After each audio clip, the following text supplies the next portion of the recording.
Good afternoon, fellow patriots.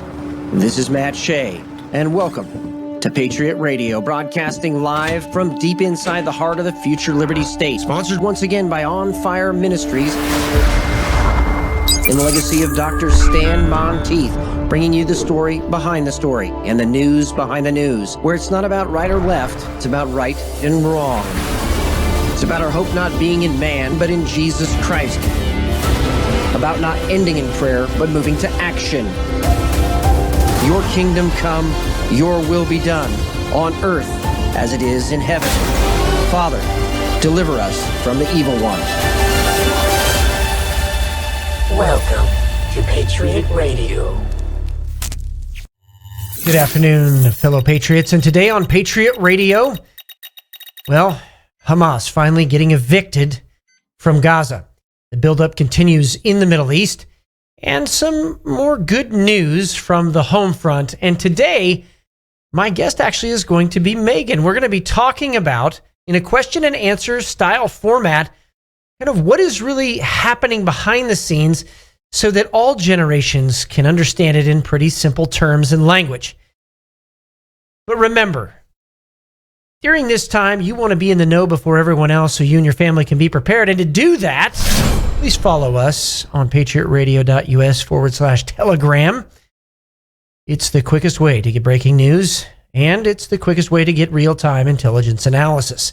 Also, if you need prayer during this time, there should be no fear. patriotradio.us/prayer. And for some of you, as you look at the news and you see all of the evil in the world right now, you may want to give your life to Jesus Christ. You may want to talk to somebody about that. What does that actually mean to give my life to Jesus Christ? We have a team standing by to answer exactly those questions at patriotradio.us/salvation. So, many ways to get plugged in. You're not alone. Walk with us as we walk with you through this interesting time. And I believe we are on the cusp of something gigantic over the summer.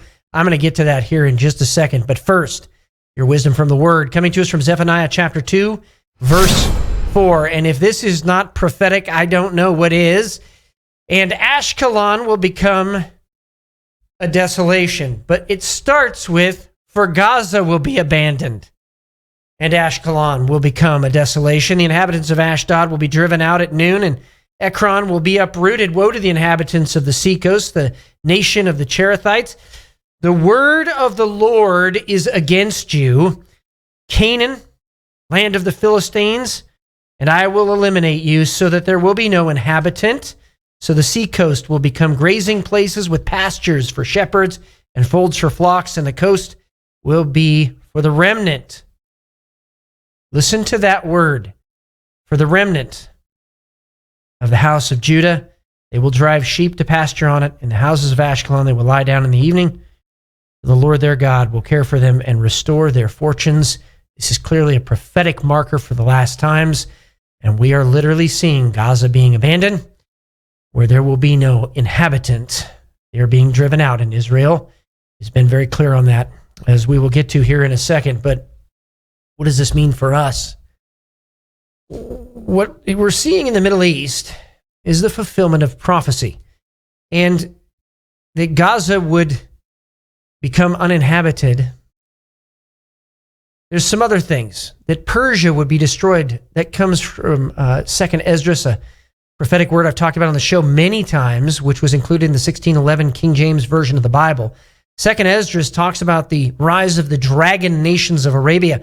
And all of the early church, so I'm talking like from 200 on, understood that if there was dragon nations that arose out of Arabia, that would be judgment in one sense, but also that would be the enemy of the church. Well, those dragon nations did arise in 600, so 400 years before this prophecy was written. 400 years later, in 632, it was fulfilled with the rise of Islam out of, well, guess where? The nations of Arabia. And in church history, Islam has always been depicted as a dragon. You can see that in iconography regarding St. George and killing the dragon. It's talking again and been understood for hundreds and hundreds of years, as meaning Islam. So, in Second Esdras, it talks about the destruction of Persia. Interestingly, it talks about the destruction of Syria, which I believe has already happened. And it talks about a war from what we would call present-day Turkey and remnants of Persia. In other words, the Sunnis and the Shia. What is fascinating about this prophecy is who stays out of it. Specifically named are Sheba and Dedan in Ezekiel. In other words, modern-day Saudi Arabia and the Gulf states. So with that context, let's go now to your daily intelligence briefing. Coming to us from the globalist front. The future is built by us.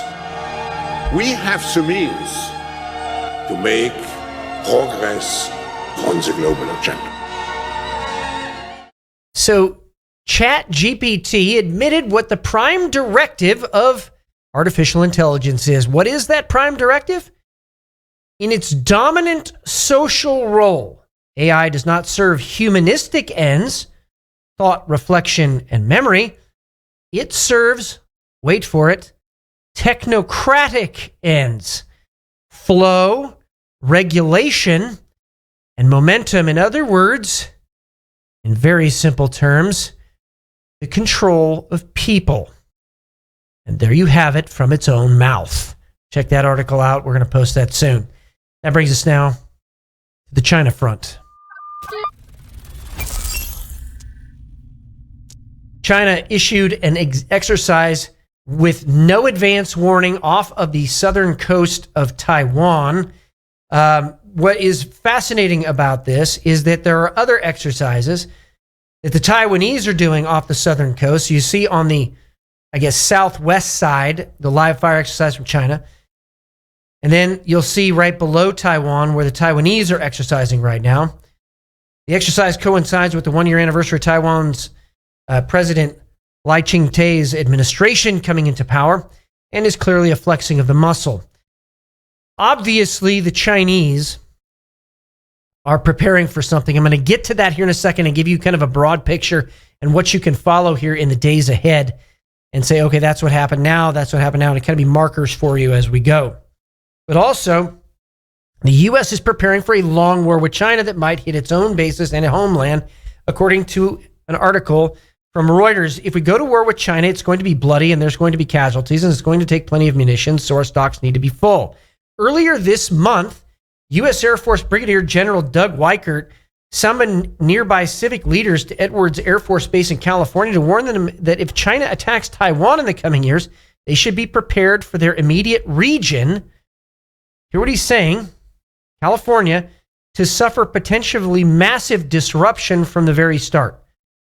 In this remarkable briefing, Weichert, one of America's most experienced test pilots, now commanding the 412th Test Wing, outlined China's rapid military growth and preparations to fight a major war. Cutting-edge U.S. aircraft manufacturing in California's nearby Aerospace Valley, now replacing some of the older fighter aircraft and bomber aircraft that we have, is one of the key deterrents against China. However, if deterrence failed, that meant China would likely strike the U.S., including nearby Northrop Grumman factories where those planes are built. If this war happens, it's going to happen here, period. So we have military leaders recognizing what we have been talking about for a long time, that China will not just stop at Taiwan, it will have to strike the United States. Likely means that the North Koreans will invade South Korea to freeze U.S. forces there.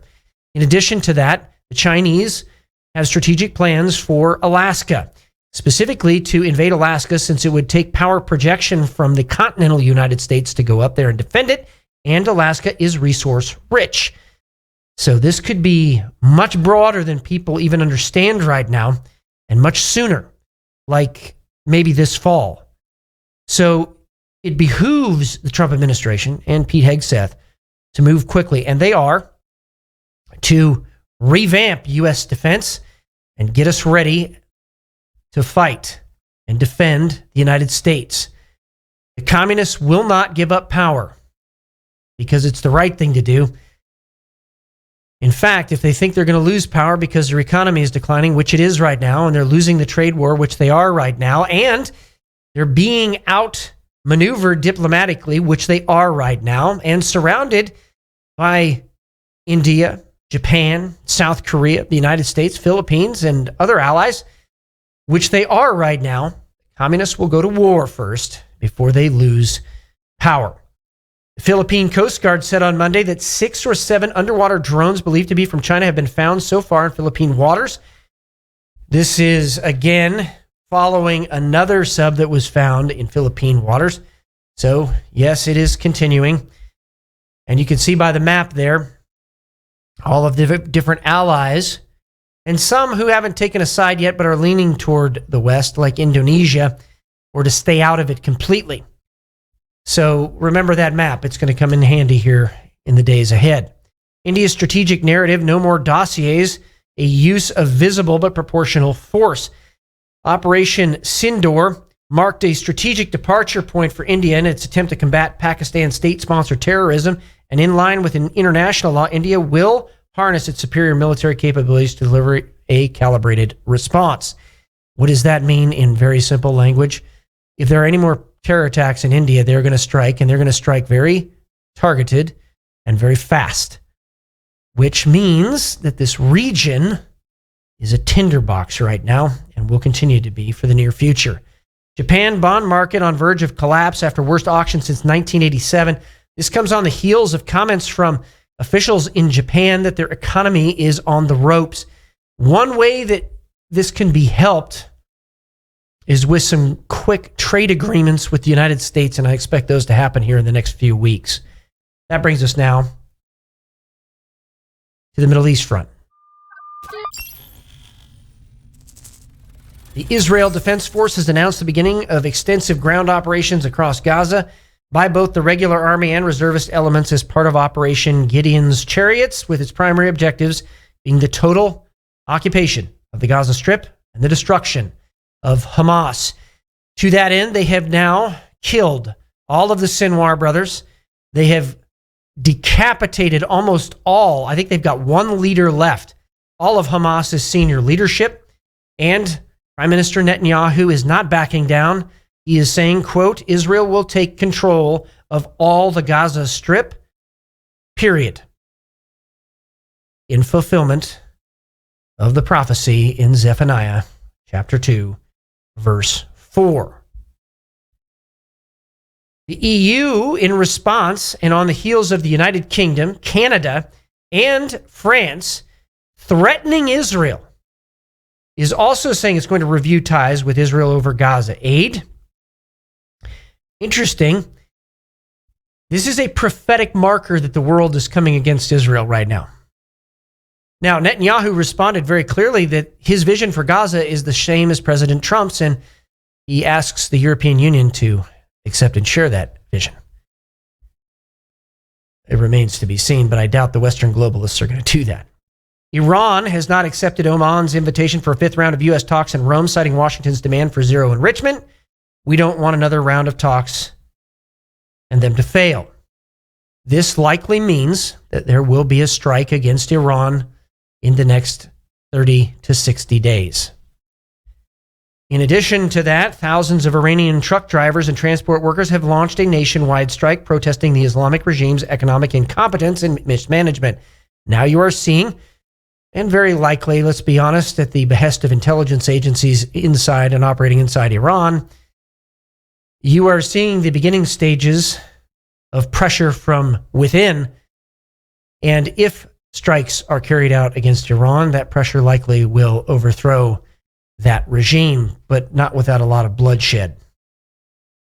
6 F-15E Strike Eagles have been forward deployed to Naval Support Facility Diego Garcia in the Indian Ocean over the last week in order to serve as a layer of defense for the 4 B-52H long-range strategic bombers deployed there.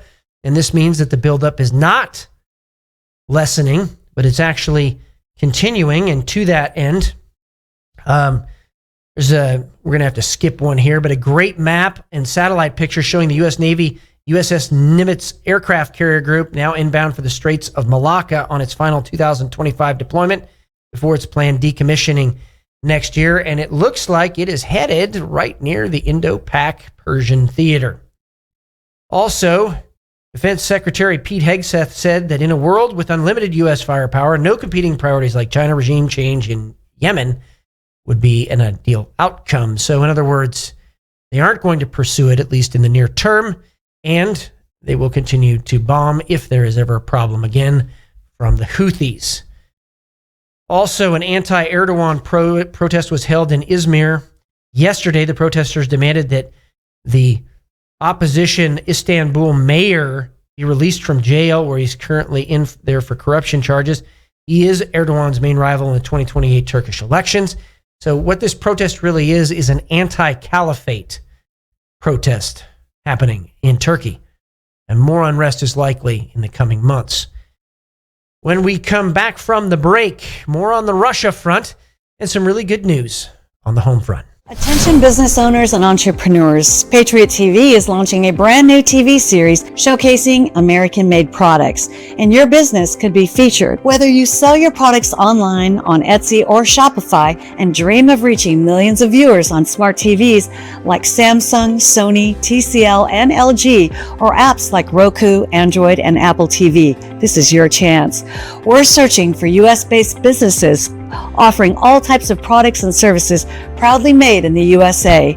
If you've ever wanted to showcase your products on TV like QVC or the Home Shopping Network, now's your opportunity. Support our American economy, grow your business, and be seen by loyal Patriot viewers across the country. Know someone with a business or have a business yourself? Don't miss out. Contact us at supportingpatriots.com today. Be a guest on this new exciting TV series. Let's put your American-made products in the spotlight.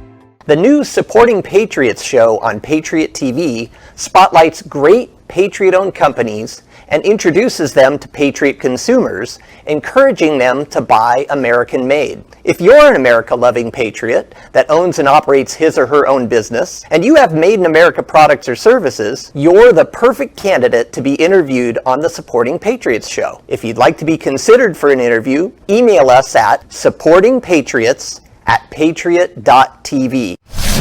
And we're back with the Russia front. Following his roughly 2-hour phone call, Russian President Vladimir Putin and U.S. President Trump stated that they both believed it went very well and talked about trade. Actually, a lot of trade between the U.S. and Russia as a potential outcome of ending the war. And it does look like they're moving toward peace. The U.S., Ukraine, and Russia all together. Be interesting to see what happens, because on the heel of that, the Europeans, gave Finland the permission under the European Commission to take 90 million euros of proceeds from the interest on Russia's frozen assets in the EU and produce artillery shells to fight against it. Probably not going to go well in negotiations if they continue to do that. Also, Russia building military infrastructure near Finland. Here's a picture of it right now. This is going to be a long-term buildup. We're talking also about much higher troop levels on the border with Finland. So this is a flashpoint in the future. Remember this, bookmark it in your mind, of this buildup on the Finnish border. That brings us to the national front. A Minuteman III missile launch on Wednesday, May 21st, was a huge flex of muscle for the United States nuclear arsenal, and talking about a safe, effective deterrent. But the reason it was on Wednesday is because it's going to be on the heels of President Trump's announcement today. President Trump just unveiled a game-changing $175 billion Golden Dome missile defense system. For the first time, America will have Reagan's dream, a complete defense system against a nuclear attack, long range, medium range, and, of course, we already have short range with the Patriot missile defense system. So this is an important thing. Underhill and other defense contractors in the leading bids for this. And I think this is just gonna be an economic boom out of that space right there. However, this is in the future. It's gonna take a while to develop. And the question will remain, will it be soon enough? Also, Defense Secretary Pete Hegseth has told commanders to identify troops with gender dysphoria so that they can be removed from the military as he continues to increase the readiness and the lethality of our military forces prior to a world war. After a thorough review of video footage of Delaney Hall and a full investigation, the U.S. Attorney for the District of New Jersey has made a determination to charge Congresswoman LaMonica McIver for assaulting, resisting, and impeding law enforcement officers. And I suspect that that's going to be the future for many Democrats if they continue to do violent protests in the United States. Speaking of violence and advocating for it, former FBI Director James Comey says he's catching heat just for walking on the beach with his wife. And he had no idea that 86ing 47 could possibly be controversial. And everyone, myself included, finds that extraordinarily hard to believe. Lastly, the U.S. top court allows the lifting of legal protections for Venezuelans so that the deportations can continue. And that's the briefing. Remember, the antidote to dependency and socialism is to be a God-fearing, self-reliant, freedom-loving American. And when we come back from the break, Megan and I are going to break down what's really happening right now. AI, well, that's going to replace bureaucrats. Robots, that's going to replace those that are being deported as illegal aliens, and more. Throughout history, the spirit of patriotism has prevailed. The battles may have changed, but the values remain the same. Today, in 2024, we find ourselves at a pivotal moment where the call for unity, freedom, and a better future echoes louder than ever. For more than 10 years, Patriot Mobile has been committed to supporting the values that make our nation great. With affordable plans and reliable nationwide coverage, Patriot Mobile is not just a wireless service. It's a call to action for those who believe in the American dream. Because this year is not just any year, it's the most important year since our nation's founding. Choose a wireless carrier that shares your values. Choose Patriot Mobile.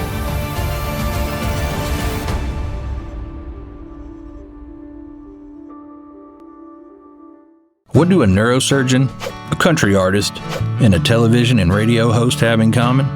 They all saw the writing on the wall. Big banks sharing your financial information with big government. Join them as owners in Old Glory Bank, the pro-America online bank that protects your privacy, security, and liberty. Invest today at own.oldglorybank.com. And we're back here at Patriot Radio. We're going to do a special episode today with Megan here in studio, and we're going to talk about things that the Jacob generation really kind of doesn't understand, especially when I'm talking about geopolitical issues and geostrategic ideas. Like, where did all this stuff come from? So, Megan, I don't know what she's going to ask. I have no idea. This is completely unscripted. So, Megan, hello. Take it away. It's quite overwhelming when you speak on those things, I will say that. So as I normally sit behind the computer and I listen and I kind of understand, but, I feel like there's quite a few people who don't spend as much time with you as I do that would be completely lost when we talk about a lot of these things. So I think the first thing that a lot of people my age are wondering about, that I feel we've been touching on a lot here on the show, is tariffs. What is going on with the tariff war between China and Trump? And can you explain a little bit even what is a tariff? So I have to go back a little bit in history to the early 1900s. Okay. To the creation of the Federal Reserve. In the same year, the Federal Reserve was created, which is not federal and is not reserve. Okay. It is a corporation that is given specific authority by the United States Congress, by the United States government, to operate and try to control the economy so that there aren't huge swings up or down.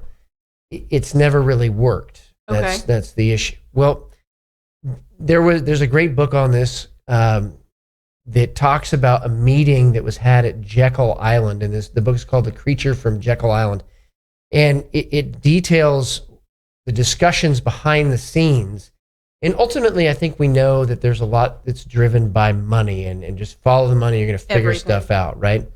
So, yeah, everything. So Jekyll Island really had to do with that. So they decided in secret to create this Federal Reserve System to control the United States economy. Okay. But they had to have some money to do it. And so they passed the 16th Amendment, which allowed for an income tax. Prior to that time, tariffs were the majority source of income for the United States government. Meaning we got to keep all our money. Indeed. And if the government didn't have another source of income, it was smaller, which was the point. It stayed out of our lives. It was primarily, according to the founding fathers anyway, supposed to be just focused on external threats and protecting our God-given unalienable rights from an outside threat predominantly. And states were supposed to be dealing with internal issues. Right. So with those two things, and then the 17th Amendment as well, the direct election of U.S. senators, because senators used to be appointed by state legislators. And why does that matter? Because senators would have to come back to the states and report on what they were spending money on in Washington, D.C. And we don't do that anymore. And we don't do that anymore. And in fact, some states would withhold payment to the federal government and say, we're not going to fund that. And we're withdrawing our senator back here to tell them we don't want to fund that. Wow. Because the states would actually cut checks to the federal government. So the point here is simply this. Tariffs were originally supposed to be a source of income for the federal government, not you and I, not our labor. Okay, that makes a lot more sense, and I'm slowly becoming more on board for tariffs if I get to keep more of my money. So under Jimmy Carter and then later under President Clinton, there were some Republican presidents who were involved in this as well. They don't, but predominantly under those two, we began to offshore our jobs in our manufacturing. And so the first real big treaty was the NAFTA treaty, and it was all under the guise of free trade. And there really it doesn't really exist. Yeah. So as we had these agreements put into place, unions realized their jobs were going overseas, and unions actually started to back what would be a conservative idea, right, constitutional idea, right, that we should keep our jobs actually here. But because they had cheap labor in places like China and Mexico, we sent those jobs in manufacturing overseas. So tariffs bring those jobs back to the United States. Right. And so what happens is when you lose those jobs here in the United States, good paying manufacturing jobs, it guts the middle class. In other words, you have a huge portion of people just barely making it by paycheck to paycheck, and then you have the very wealthy. And in the United States, we've always had a middle class. And so what Trump is doing is he's trying to restore the middle class, right, by bringing these manufacturing jobs back to the United States of America. Yeah. And at the same time, anytime you raise tariffs, you have to lower the tax burden on the average American in another way. And that's why Trump is talking about right now that we're making so much money out of tariffs that he may be able to pass a tax cut, right, through Congress that would actually exempt people making $200,000 a year or less from the income tax. I'm telling you right now, that would be one of the greatest economic booms in modern history. Wow. The second, and this is the geostrategic part of it. Right. The second piece of this is that Trump is trying to deprive China of the economic ability to wage war. Okay, you're going to have to stop right there and explain why economies are what win wars. So yeah, and I said this kind of before we came on, just briefly. So tanks and guns don't win wars; they win battles. Right. Economies win wars, and here's why they win wars: because if I can make more stuff than you can, even if I lose more stuff than you do, I will eventually win through attrition. Because you can make more. Because I can make more. And I can't. That's why the United States is so powerful. That's Okay. why, for example, just before we came on, the mineral deal signed in Ukraine is so important because Ukraine, in especially the Donbass region, and I haven't heard a lot of people talk about this, but this is a real reason that Russia invaded. So Ukraine has always been the heartbeat and the breadbasket of the former Soviet Union. So when the two countries split, the KGB put intentionally people that were Russian speaking into the eastern part of Ukraine for leverage later. Okay, that's just historic So they could get fact. the minerals that are stored there. Yes, so they could get the minerals that are stored there, and the oil that's stored there, and the coal that's stored there. So the United States now signing a deal with Ukraine is bringing minerals, mining, and bringing minerals back into Mining. the West. So, and the whole point again is if I can manufacture more things, then it's more likely that we will continue to maintain peace. So China attempted to have the United States fund its massive buildup, and this is the largest military peacetime buildup in world history that China is doing right now. Okay.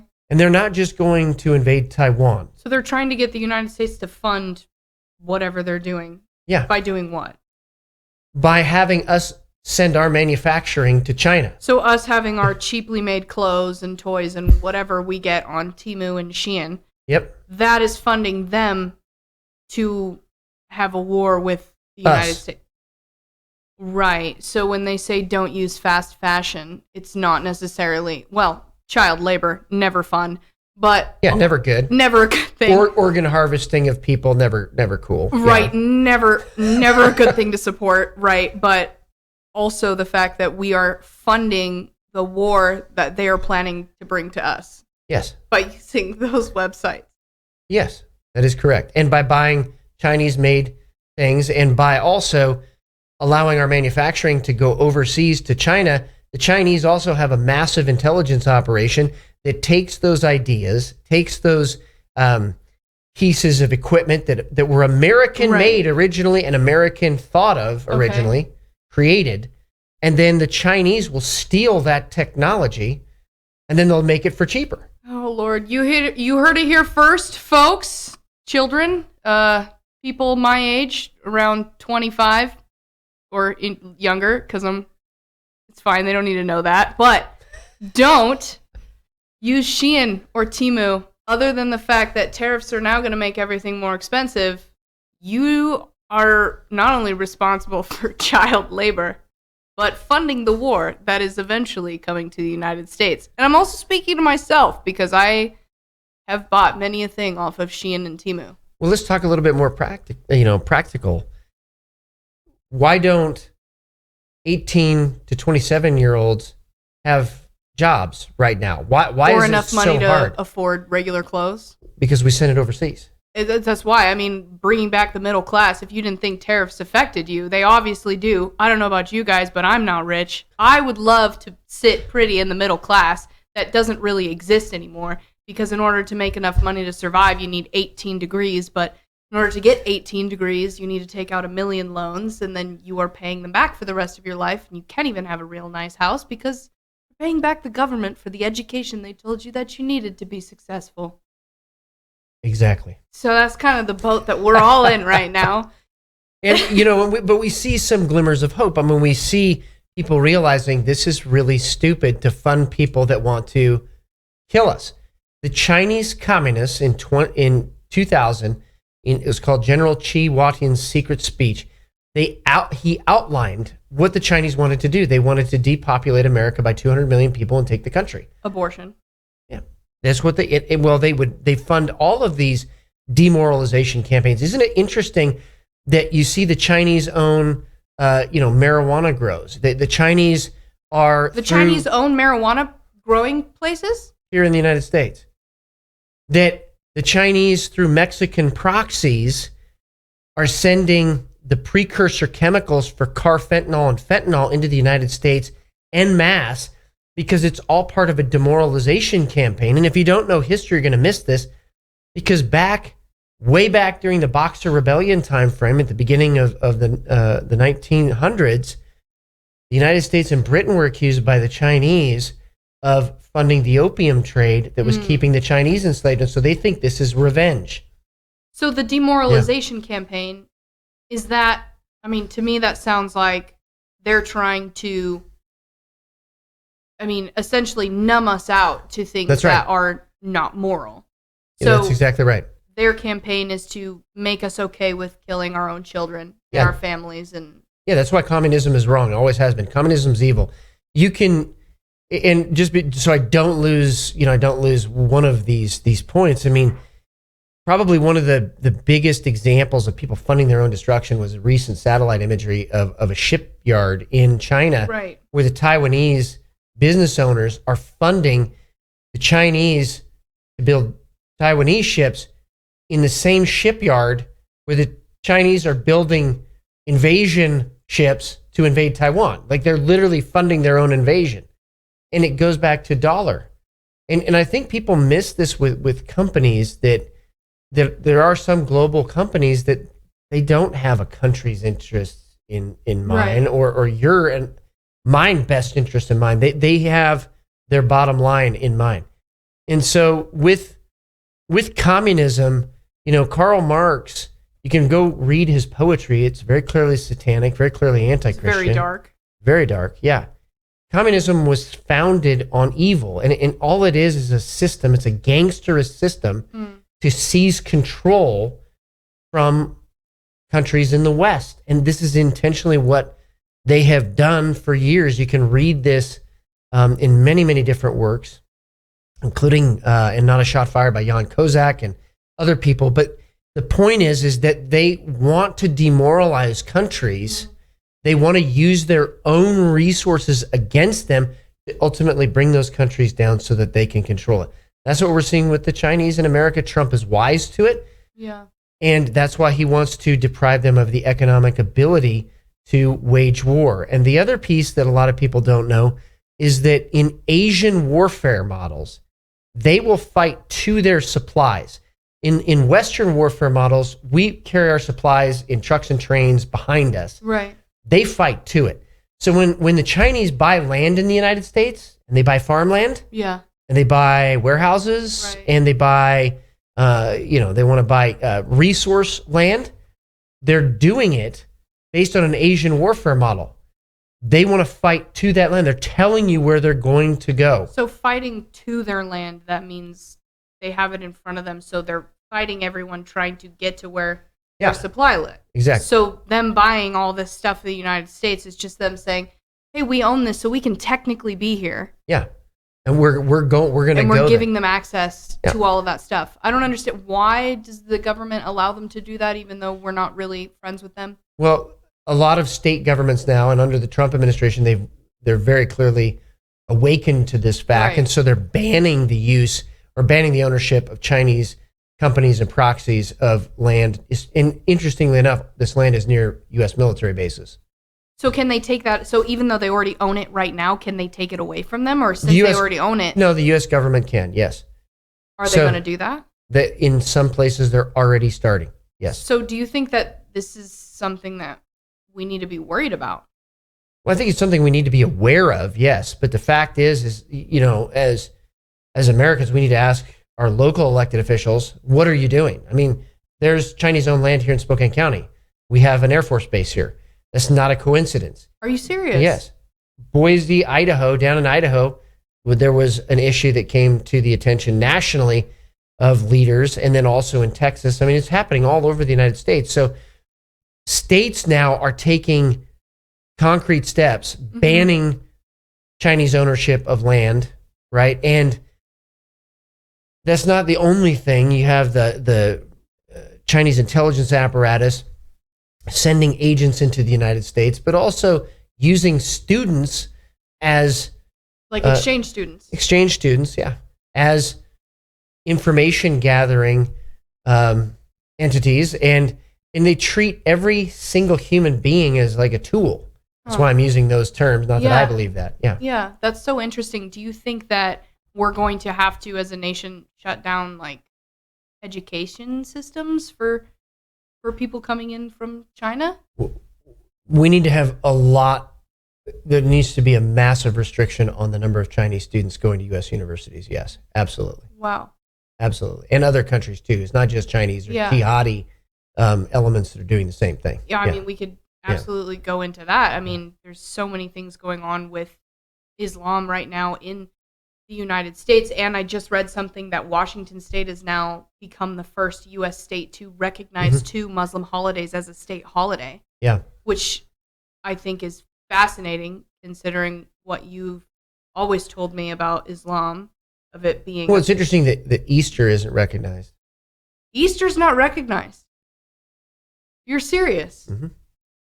As a state holiday. Yeah. But they're going to acknowledge Islamic... Idol fitter and the rest of them, yeah. Very clearly, very clearly... my God.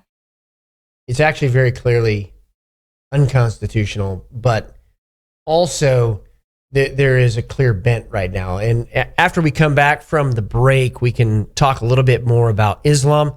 So as we do this, and as you hear this episode, and you have a question that you want answered, go ahead and put that in the comments, and we'll get those questions answered on a future broadcast so that we can really hear from you kind of hey, that's a gap there in my knowledge base when we come back from the break. American business owners, you understand the power of TV. If you have a product that you want to sell to millions of like-minded Americans who value quality, hard work, and supporting the red, white, and blue, Supporting Patriots is the perfect place. If you're ready to bring your product to a patriotic audience eager to buy American, then contact us today at supportingpatriots.com and secure your spot on Supporting Patriots. Let's build a stronger economy. When we buy American, we support our future. I couldn't give anything a higher endorsement. I would be remiss had I not include Cardio Miracle on my very short list of secrets. It's the real deal. It's a real product. It's not another supplement. I'm operating about 6 to 8 hours, and I've noticed that being on this Cardio Miracle has made a huge difference. Since I started taking Cardio Miracle, about 8 months into it, the benefits have been fantastic. You know, if I get hungry, then I just have a Cardio Miracle. Not only is it safe, but it's necessary to take Cardio Miracle to stay well. This let me sleep. It's showing up more energy, more get up and go, and it's all because of what this company does. For me as a doctor, Cardio Miracle is a staple. Cardio Miracle to me is hope in a glass. To try Cardio Miracle for yourself and get a special fan discount, go to the host page right now and click the link for Cardio Miracle. We're back in studio. Megan is here with me on Patriot Radio, asking questions for the Jacob generation about all these geostrategic terms and history that isn't really taught in schools anymore. What does it all mean, and where are the knowledge gaps? So, Megan, I'll just turn it back over to you again. Totally unscripted. We haven't really talked about anything beforehand. So I would like you to explain a little bit to our audience your observations of Islam, how it's not really a religion at all. Could you maybe break that down into Absolutely. Bite-sized pieces? Bite-sized. Bite-sized pieces. Well, when you make a statement like, Islam is not a religion, some people can get really kind of bent out of shape about that, but those aren't my words. They are not my words. That is what Islam is all about. The foremost textbook that's taught in U.S. schools on Islam actually says Islam is not a religion. They don't believe it's religion. They believe it's a complete way of life. I would actually say it a little bit differently. It's a theopolitical construct. Okay. So it's not just a church or something like that. A mosque, according to Yusuf al-Qaradawi, who, until he passed away anyway, was the foremost, jurist and scholar for the Muslim Brotherhood. He very clearly said a mosque was for teaching, a mosque was a court, a mosque was a barracks for, taking the land, a military planning center. It was a place to store weapons. I mean, he just went down this whole line, and you're like, wait a minute. That's not like what most Americans think of when they think of a mosque. What the Muslim Brotherhood has tried to do here in the United States is make it seem like it's just like a U.S. church. And it's nothing like a U.S. church. That's why in Iraq, I mean, I personally saw, with the battle for Najaf, and you have Muqtada al-Sadr hiding his guys in mosques and huge stores of weapons in mosques. You saw in Gaza with the Israelis. Yeah. That's why they took mosques down, because it's not a church. Yeah. And it's not a religion. It is a complete way of life. They believe that they also, from a mosque, will govern the local community. Huh. And if you haven't read, so you have the Quran. Most people have heard of the Quran, but most people have never heard of the Tafsir Ibn Kathir, which takes each verse of the Quran and clearly explains what it means. Okay. Most people haven't heard of abrogation, that the later verses that were written Oh, yes. actually are more controlling than the earlier verses. And they negate the earlier ones, correct? Yeah, they do. Yeah, that I found incredibly fascinating, because it doesn't start out necessarily violent and seemingly evil. So you see a lot of these verses on the news media and people who explain, oh no, I'm not violent. But then you go into the end and it gets pretty scary. Yeah. And the title of the different verses have nothing to do with the verses. They're like cow, spider kind of thing. They have nothing to do. Like the biblical, like when we look at the Bible, it's generally in a temporal order, in a timeline. Those verses are all over the place, right? Yeah. So, and particularly written from largest to smallest, right? Yeah. Kind of idea. So you have like Surah 9, the Surah of the Sword, which commands the killing of Christians and Jews, right? You have that as one of the last verses written. So that is a controlling verse. So no matter what anybody tells me, in the news media, I can go to a Muslim and I can ask them, are you going to say that Surah 9 is more controlling than the earlier verses? Yes or no? Are you going to, and these are questions you can ask, are you going to say publicly, will you say publicly that Osama bin Laden is a heretic and is a liar and doesn't follow the Quran? And they will never do it. They can't, because Osama bin Laden was following the Quran. Right. ISIS was following the Quran.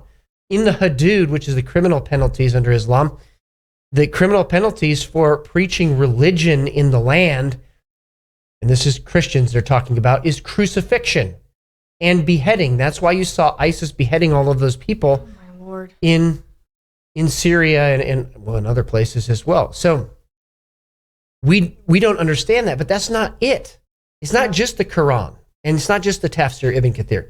Then you have the Sunnah, which is made up of the Hadiths. You have the Sirah, which is the biography of Muhammad. Yeah. And these Hadiths are supposed to be first-person witness accounts of what Muhammad did. Mm-hmm. And if you read through those, it gets even darker. We don't even need to talk about his wife. Right. And in Islam, you can see all of these things compiled into one book in Sunni Islam called The Reliance of the Traveler, which takes from all of these sources and compiles the law. And if you read that, you understand that they can lie. So when I see Iran coming out right now and saying, we can strike a deal just like Muhammad did. Well, Muhammad struck a deal. He signed a peace agreement until he got strong enough to wipe out the other tribe, right? So he's signaling to Muslims, this is what we're doing. It's okay to lie to your wife. It's okay to lie in cases of war. That's Islamic law. They're just following after the pattern of Muhammad. So do you think, clearly we need to be doing something about this in the United States, and it's clearly affecting us as a nation. And I've seen they're building a city in Texas. Sure. Or trying to build a city in Texas. How can we, as young people, do something? I think speaking up about it is doing something at this point. And before anybody gets offended about anything that we're saying, may I remind you that everywhere in modern media, everywhere in modern TV, and every single outlet, the religion that is consistently mocked is Christianity. So I just would like to point that out. Sure. That we are consistently being mocked and brazenly pointed against in the media, but that's not what we're doing, because I'm sorry, last time I checked, I'm not violent. I'm not going to blow up somebody that doesn't agree with me. Nope. And I feel like the potential threat from allowing this in our nation is growing. It is, and it's just a lack of understanding that there's been a 1,400-year war against Christianity and the West by Islam, and that the same things they did in 732 AD when they invaded Western Europe and then came to the Battle of Tours, France, is the same things that they're doing today on the battlefields in Syria. Young people don't know about this, and a lot of young people don't care about this because when they listen to mainstream media, all they're hearing is that Israel bombed a mosque, and what they think in their mind is, oh, they bombed a church, they bombed a hospital. That's but right. What they don't know is that this is a war center. This is That's where right. they're going in order to take us down. And so we have all these young people supporting Palestine when they really, I feel like, I mean, maybe they do understand what they're supporting. And in that case, if they fully understand it, then girl, you got problems. But if you don't fully understand it, like I know there's a lot of situations before I was a believer where I felt very tricked by the mainstream media, then I feel like this is something that we need to know and educate ourselves on and maybe change our position. Sure, and you have to dig into this stuff. Actually go and read Right. the hadiths. Do you think young people want to do that though? Right, probably not. So I can give you a summary. You can see some of the teachings and some of the excerpts from the hadiths. Read those. Yeah. Start there. Ask a question about Aisha, okay? Muhammad's child bride. You can ask about that first, and then ask about what the hadith says in the authoritative translation from Arabic to English that is recognized by, Al-Azhar University, the foremost Sunni university. It's a hard read. I mean, knowing about Aisha and all of those things, it hurts me, and I don't like reading it, and I think that's maybe why a lot of people don't want to read it, because it's so painful, but also maybe people just don't want to know the truth. Well, sometimes that may be the case, but I think that the Jacob generation right now, as we like to call them, actually wants authenticity. And so the mainstream media will say, well, I'm a racist, right? And yet, for years, up on the website, our statement of faith clearly had a statement against racism. Nobody in the mainstream media bothered to check, really? Or is this intentional? Is this intentional deception? I think it is intentional deception.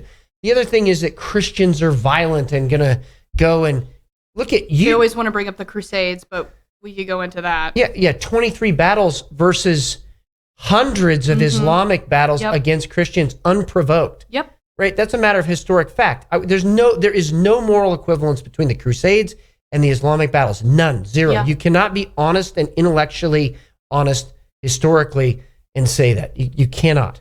So, in addition, when we see these kind of subjects come up about like what people believe, well, Christians are very clear. We believe in just war theory. We believe that we have to have a just cause. It needs to be justly fought. All of these things have to happen before we go to war, and usually it's in self-defense. Correct. Right? In almost every instance. So why are they saying that Christians are the ones that are violent when it's Christians in Nigeria just this last week, 48 that were slaughtered, heads cut off, right? Villages burned, all the women, including 9-year-olds, raped. Like what? You don't see that happening in Christianity. Oh, well, wait a minute. There was this thing that happened in the Catholic Church, and well, wait a minute. It was Bella Dodd who testified before Congress decades ago that the communists infiltrated 2,000 agents into the Catholic Church, into the seminaries, and now we're seeing the result of that. So let's go back to what the real source of these things are, the real source of corruption, the communist and the jihadi worldview, which is a worldview that is really authoritarian and gangster-like. We're just going to take power from those who are going to allow us to do it, and we're going to use all of their own things against them to destroy them. That's absolutely evil, and I know I've seen young women post on the internet about how they have transferred from Christianity to Islam because Islam has given them more freedom. But I just find that funny that so many people who are in America and they're like, I want freedom and equality and love is love and everybody can do whatever they want and I support Islam. And I'm like, girly pop queen, do you know that if you went to that country that you say that you support, like I love the non-binary transgender people that are on college campuses being interviewed saying, "Go Palestine, rah, Islam." And I'm like, girl, if you went there, they would murder you. Right. They would literally chop your head off. If you wore what you're wearing to the Palestine protest in Palestine, they would kill you. That's right. Because of what you're wearing. And you want to sit there and be like, rah, rah, let's go. It doesn't make sense to me. It is a cognitive dissonance. It is a disconnect from reality. Do you think their brain is disconnected from their spinal cord? No, I don't think it's disconnected from reality. Oh, okay. That's probably a little better. Yeah. So what I do think needs to happen is that, and one of my kind of refrains always is go read the primary source documents. Yeah. Don't just take my word for it. Go read it. Yeah. And then once you've read it, then you have to deal with the consequences of realizing what the truth is. Sword and Scimitar by Raymond Ibrahim is probably one of the most authoritative books on the history of Islam.